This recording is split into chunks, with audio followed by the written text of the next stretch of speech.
Monday. Capital One has reimagined banking by offering savings and checking accounts with no fees or minimums, one of the nation's best savings rates. Capital One, what's in your wallet? Chris, you have the floor, sir. All right, let's start. We'll forget about the Pats for a while. Yep. Yesterday's 49ers-Saints game, what a tremendous game. That was the NFC Championship preview. I think that's a proper way to look at it. And how about this? All due respect to Green Bay and How Seattle. about this? How about this, though? If these two teams meet in the NFC Championship game again, it's possible that it's back in New Orleans.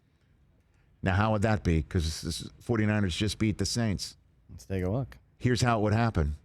That the Seahawks wind up beating the Niners at the end of the season and kick the Niners out of the division lead and into clearly the wild card spot. They're the 5 seed. The Seahawks and the Saints, if they have the same record, the Saints get the number 1 seed because of Teddy Bridgewater's Week 3 win in his first game as the backup quarterback starting. And the Saints would get a home field advantage over the Niners, despite the fact that the Niners had already won in the building before. Wow. Get ready for that. It's possible. Oh, baby. That's not an overreaction. Now, obviously, the Packers are involved in this as well, but yeah, they kind of struggled to beat Washington yesterday. And the reason why the Packers are above the Saints right now in the standings is they have a better conference record. And Green Bay has a big game against Minnesota coming up as well, and then a game against Chicago at home. Never know what that can do when you throw the records out. Stuff to keep in mind, but that's not out of the realm that we saw in an NFC Championship game preview, and I'd sign for that game again. Oh yeah. Baby, yeah. What else, sir? Okay, so you said it before that a 10-win team will miss the playoffs in the NFC.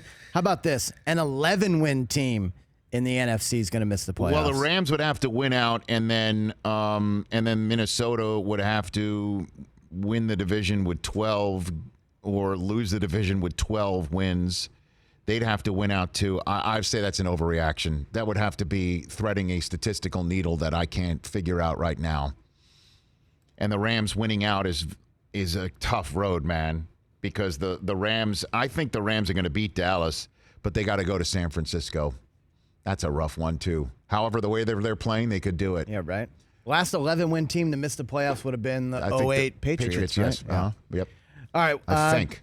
A lot going on with Odell Beckham, it seems, these days. He will be playing elsewhere in 2020. Yeah, Jay Glazer, who knows this and knows that, he knows a thing or two, says that Odell has been telling former teammates and I guess former coaches who he has seen on the field prior to games this year, come and get me out of here.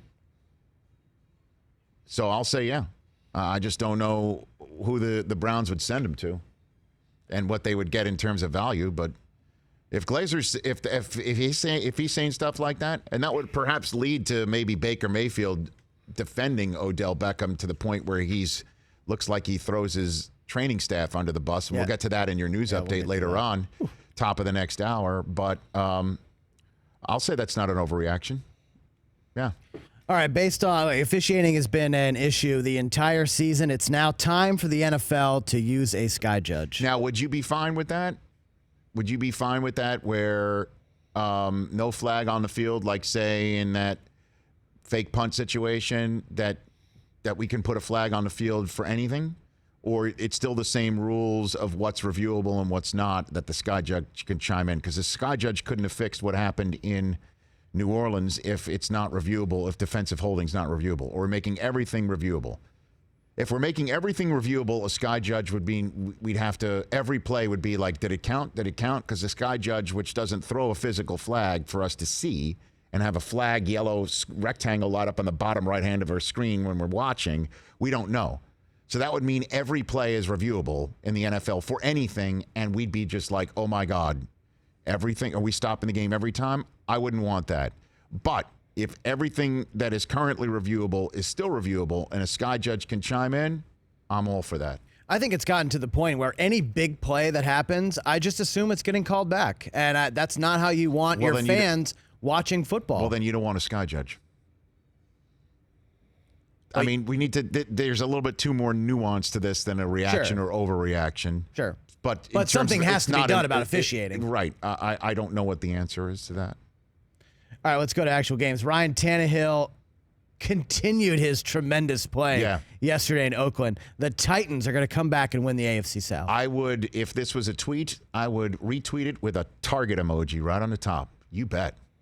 They're the best team right now. They're most consistent. Derrick Henry's like, he's got a hamstring injury. He said, ain't no way I'm coming out. I don't know what Will Fuller's deal is. They're a different team without Will Fuller, man. Offensively. Denver coming in yesterday and doing that, there's something wrong. There's something up. How the hell did that happen? You're at home? You got 2 of your next 3, maybe against your toughest opponent in division? I'll take the Titans right now. And you knew I thought the Colts were the better team coming into the season. So I am all on that right now. You bet I am. Yeah. They're 5-1 with Tannehill. How about Ryan Tannehill? Rich Eisen show guest from Thursday got the bump. Yeah, I don't know if he needed it. No. Let's stick with we'll talk about the Broncos. They beat down the Titans. The Broncos finally have found John Elway's replacement. That is an overreaction. That's an overreaction. But 2 games have been pretty impressive, man. Drew Lock came in and knew where to go with the football and sliced up the Texans. Created space with his legs, too. Kept his head up downfield. 309 passing yards, missed on only 5 of his 27 passes. He was terrific. So you betcha. He's already got a win in division against the Chargers. Now we can go back and forth as to how Drew Lock won that with a pass interference call late. Right. But he still threw the ball up in a spot where he might draw a flag. And then he goes on the road and beats a Texans team that comes off of beating the Patriots. And they might have thought, they're resting on their laurels. But here comes Drew Lock, baby. What if he wins 2 of the last 3? Let's say they lose to KC. But, are Denver still in the market for a quarterback? And here's what I want to season? talk about. Can we put a pin in that for hour 3? Sure. Because Eli still wants to play football, according to reports out of New Jersey. And we'll see what happens tonight and the rest of the season. But this, for the moment, is an overreaction. They found Elway's replacement. Okay. But I don't think it's an overreaction to say that Drew Lock can change or maintain, because this was the idea of them drafting him in the 2nd round. Right. Maintain their plan at quarterback being Lock. So that's my reaction to that. All right, last one. Adam Schefter did say this is not going to happen, but the Patriots should bring back Antonio Brown. They shouldn't. That there's things in this world and this life called principles. And again, until Antonio Brown has his situation cleared by the league, and also, what did Antonio Brown do? How many times can he say something totally borderline profane in the direction of the owner of the Patriots on Instagram or regram or do whatever he's doing on his IG stories and then apologize for it in a manner that sure sounds like Drew Rosenhaus's in-house lawyer wrote it up? So I'm sorry. You got all your championships. Try and win it with what you got instead of bringing this guy back. I hope you enjoyed that win over Miami, because that's all you're going to get or should get. That's my reaction to that. For more of The Rich Eisen Show, tune to Audience Channel 239 on DirecTV for free on BR Live or download the Rich Eisen Show app.